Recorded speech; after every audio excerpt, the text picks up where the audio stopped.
Alrighty, yeah, that is pretty crazy. Apparently this outflow boundary is moving east at 105 miles per hour. That is extremely fast.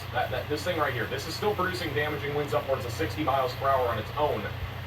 Again, that is pretty crazy. A large and strong tornado is on the ground. Seek shelter immediately. They've upgraded this to a particularly dangerous situation. Tornado warning for... Yeah, right there. Let's see here. Holy cow. Oh my gosh. It's still a huge pipe. Oh my gosh, dude. But we still have a big debris signature on this thing. There's a lot of debris fallout from this tornado that just happened. They have a wedge. You can see it right there in the middle of your screen.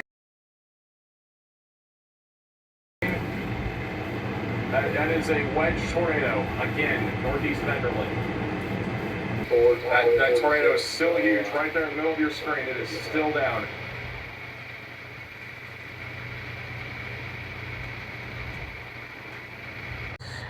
Definitely looking very dangerous. Obviously, we already knew this was a dangerous line of storms and also the supercell, but the other thing is this supercell still has a ton of rotation, and it is continuing to be nudged by our line of storms.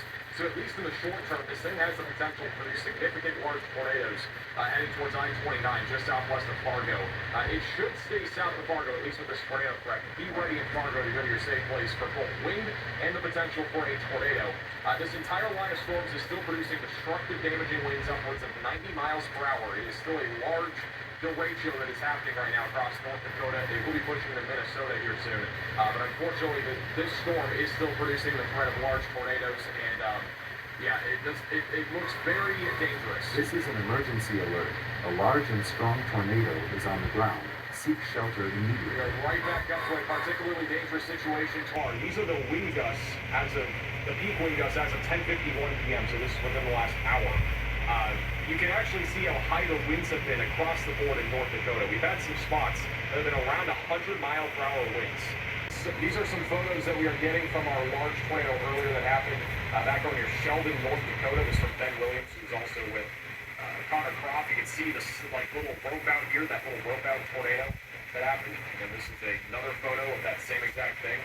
And again, it might have been hard to see when it was actually happening in real time, but that is at least a look at that.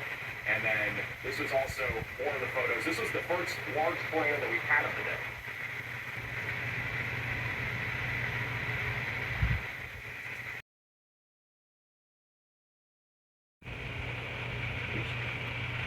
So this is basically where it started.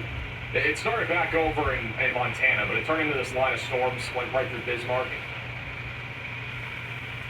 And also, if you download the Radar Mega app at the top link in the description below, you can do anything just like this as well. You can use the MRMS radar, I can never say that, but it basically shows you the entire loop as well here. It's over 150 frames. And now we got this wake low here, and then the remnants of our derecho. We now have two 100-mile-per-hour severe thunderstorm warnings that are in place. This is not something we've never seen before, but it is definitely not something you see very often. This happens at most usually once a year.